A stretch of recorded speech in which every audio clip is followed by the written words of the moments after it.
My name is Anna. I am 29 years old, and I live in Chicago. For the past several years, I've worked at a small coffee shop near the train station. Every morning, the air smells of roasted beans and fresh pastries. The sound of the espresso machine has become part of the rhythm of my life. I love my job, not just because I enjoy making coffee, but because of the people who walk in and out of the shop every day. Each one carries their own story, and for a few minutes, I get to share in it. I especially love the mornings. People rush in before catching their trains, and in those brief moments, I see them at their most human, sleepy, hurried, sometimes smiling, sometimes frowning. My favorite part of the job is talking to them, even if it's only a few words, while I hand them a cup of something warm. Coffee, to me, isn't just a drink. It's a small gift we give each other to make the day a little softer. That is how I met Michael. He came in almost every morning. Always the same order, a medium latte, extra hot, no sugar. At first, he hardly spoke, just gave me a polite nod. But I noticed him, how he lingered at the counter for a second longer than most, how his eyes sometimes softened when they met mine. Then one morning, instead of just nodding, he said hello. It was such a small word, but it felt like the beginning of something. He had a warm smile that lit up his whole face. The kind of smile that could make a bad morning better. After that, he started talking a little more each day. Sometimes he'd comment on the weather, sometimes on the book I was reading during my break. Slowly, the conversations grew longer. Michael was kind. He had a gentle humor that made me laugh in ways I hadn't in a long time. I began to look forward to his visits. After a few weeks, he asked for my phone number. My heart raced when I wrote it down on a napkin. Soon, we were sending messages back and forth, little notes about our days, jokes, and questions. Not long after, he asked me out to dinner. I said yes. That evening, I wore my favorite dress, simple but soft, with a touch of lipstick. When I saw him waiting for me outside the restaurant, I felt both nervous and safe. Dinner was easy. We talked, we laughed, and I realized how much I enjoyed being around him. For the first time in years, I felt truly happy. Over the next 6 months, we grew closer. We shared meals, walks through the city, and late-night talks. One day, Michael asked me to meet his parents. My stomach knotted with nerves, but I said yes. I wanted to know the people who raised him, to understand more of the world he came from. They lived in a quiet part of the city, in a large house with tall windows and a tidy garden. His mother's name was Margaret, his father's name was Robert. From the moment they opened the door, I sensed the chill. Their eyes met mine, but they didn't soften. Their smiles never came. I offered them a cake I had baked from the shop. Margaret took it without a word. I tried to make conversation, asking them questions about the neighborhood, about the flowers in the garden, but their answers were clipped, short, as if each word was a favor. I felt unwelcome. When we left, I asked Michael, "Do they like me?" He said they were just shy. I wanted to believe him. 2 months later, we married. It was a small wedding, warm, intimate. My parents were overjoyed, my friends filled the room with laughter, but his parents stood stiffly in the back, their faces blank, their bodies distant. They did not hug me. They did not smile in the photos. I told myself, maybe they will change. Maybe they just need time.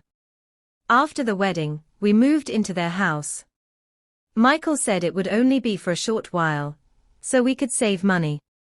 I told myself I could endure it. I was wrong. From the beginning, I felt like a guest who had overstayed her welcome. Margaret rarely spoke to me. Robert offered only a nod or a short phrase. When I cooked breakfast, Margaret would make her own later. As if mine wasn't good enough. When I cleaned, she would point out what I missed. When I asked if she needed help, she said no, but the word carried an edge, like a blade slicing through the air. One afternoon, I overheard Margaret on the phone. She didn't know I was standing in the hallway.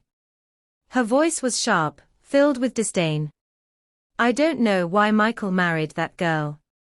She's not good enough. She just works in a coffee shop. The words hit me like stones. My hands shook, my chest tightened, and I walked away quietly, swallowing the tears. That night, I told Michael. He brushed it off. You're wrong. She just needs time. But I had heard it with my own ears.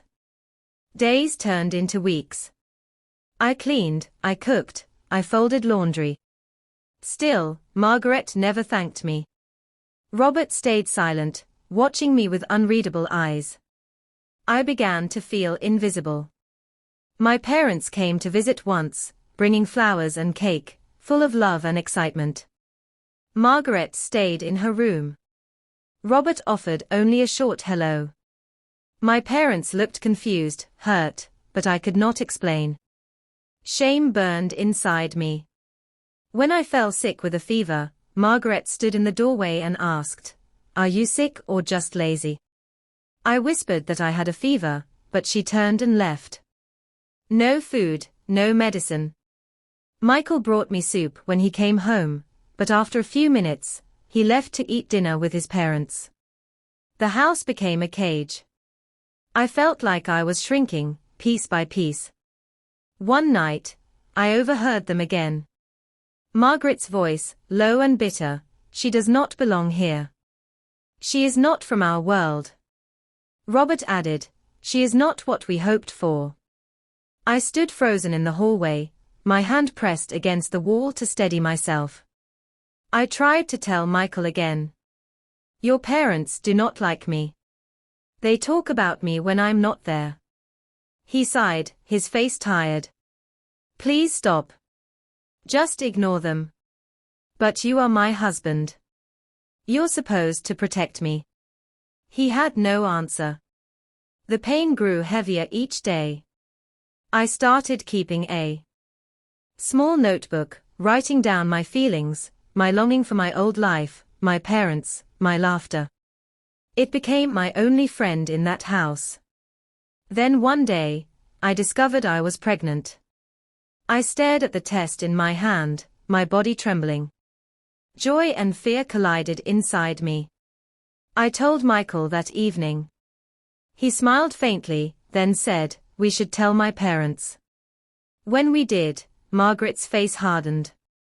"It's too soon. You should have waited." Robert muttered, "You need to think about money now." No joy. No embrace. I wanted to cry, but I stayed strong.